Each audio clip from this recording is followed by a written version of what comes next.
Welcome everyone, I would like to show you how to screenshot on the Samsung Galaxy Z Fold 3. So what I want you to do is I want you to find the right side of your device and you should see the power button and the volume rockers. So all you need to do in order to take a screenshot is you need to tap with a lot of pressure the power button and the volume down button at the same time.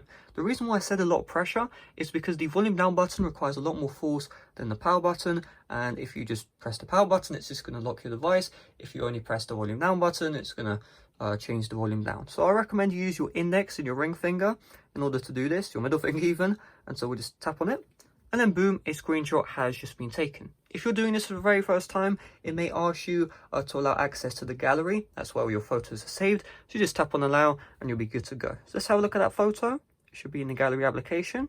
And you can see here it is. Here is the screenshot I have just taken. Now, what if you want to edit the screenshot?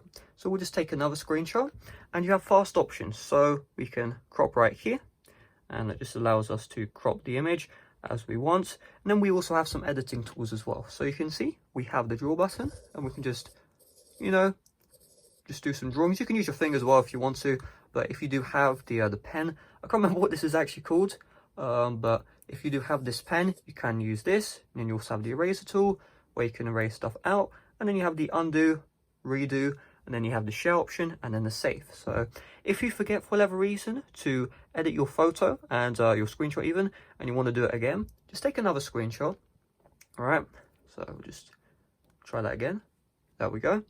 And we'll just wait for it to save into the gallery application. And then once it's in the gallery, just open it up. And let's just find that screenshot, boom. And then if you ever want to edit it later, just tap on the edit button right here. Then you have a lot more tools as well at your disposal. So yeah, hopefully this video helped you out. If it did, make sure to smash like, subscribe if you're brand new. If you want a dedicated video on all the editing options you have inside the gallery app, do let me know.